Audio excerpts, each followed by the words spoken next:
Hello everyone, and welcome to another episode of A Different Point of View.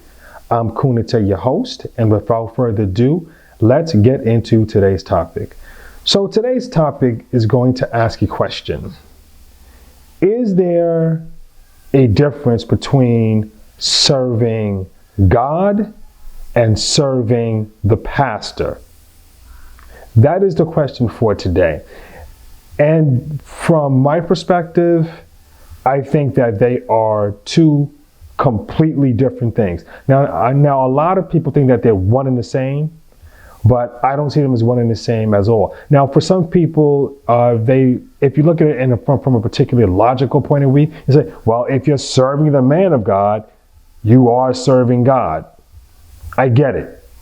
But if we're having a conversation of impact, and if we're having a conversation on why we are on this earth, I think that serving God is not necessarily the same thing as serving the pastor.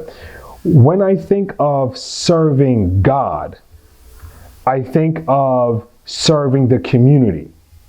I think that serving society, serving the people, serving the world, serving as many people as possible, influencing as many people as possible. To me, that is serving God. I mean, serving the pastor that's what it is. It's serving the pastor. Now, some might want to say the argument is that, well, if the pastor is serving multitudes of people, then you're serving him, and that gives you impact. I get that argument, but it doesn't really gel right with me.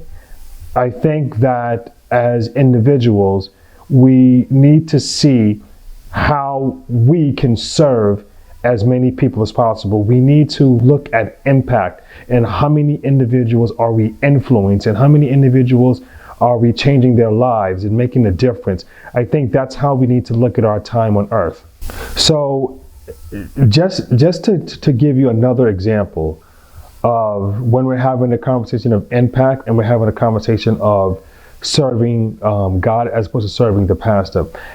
All of my life, I've always noticed that in some of the worst neighborhoods, I'm talking about like neighborhoods with extremely high crime rates, neighborhoods with gun violence, neighborhoods that are really underdeveloped and underserved, and where the poverty rate is just off the chain.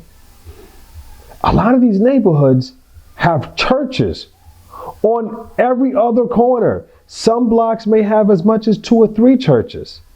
And I would say to myself, yo, why do you have all of these churches, right?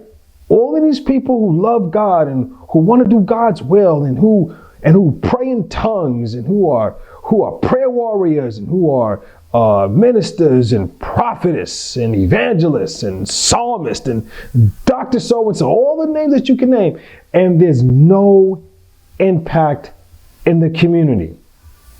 That puzzled me for basically the vast majority of my adult life. And then I figured it out. That these churches, all of these churches, well, for the most part, they're bubbles. They're bubbles unto themselves, which means that nothing gets in and nothing gets out. And the reason why they're bubbles, because the mindset of these churches, it's not to serve the community. The mindset of these individuals is to serve the pastor, or should I say, the mindset of these churches is to serve the pastor. So if you're not opening your doors to the church, if you're not looking to get involved in the community, well, then of course you're not going to impact the community, because that's not what you're there for. You're not there to serve the community. You're not there to make a difference in the community. No, you're there to serve your pastor, and you're there to serve each other. So the question becomes, how can a church serve the community? Because a lot of churches probably don't even know how to do that. Well, and not to say that I have all the answers, but here's something that may work. If you look, every church needs to look at their congregation. And within their congregation, there are a number of talents and there are a number of skills. In that congregation, there is somebody who is a teacher in that congregation, someone that knows math very well. Well, maybe once a week, you open your doors and say, we're giving free tutoring, free math lessons. We're teaching young people how to read. Open your doors. Somewhere in that church, there's someone that is an accountant. So there's someone that knows finances in that church. There's someone that understands banking. Open up your doors. Open up your doors. Give people knowledge, whatever that talent is. Help the people out. That church has musicians. Teach the young people how to play a drum, how to play a piano. Whatever the talent is in the church, open up the doors and do not make it about membership. Don't. This is how the church can impact the community. If there are mental health professionals in that church, help people out. If there are people in that church that know the medical system, that know the Medicaid system, give people knowledge, give people information. If there's someone in that church that understands property and owning property and inheritance wealth, whatever the skill is in that church, open it up to the people. Invite the people in. And sorry to repeat myself, but it is so important.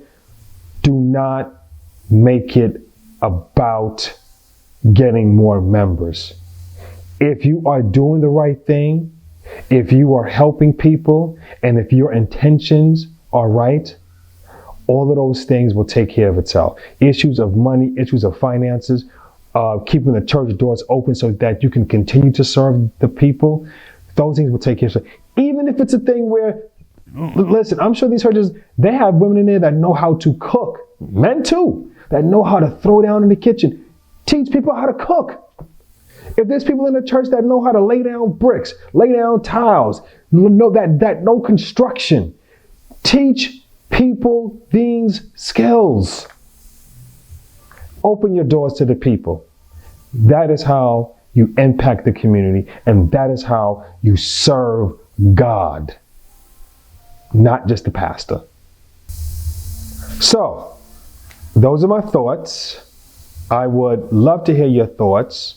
Please like, share, comment, and subscribe. Oh, support the merch, Mental Slavery. And thank you for tuning in to another episode of A Different Point of View. I'm KonateLilas, your host. Peace.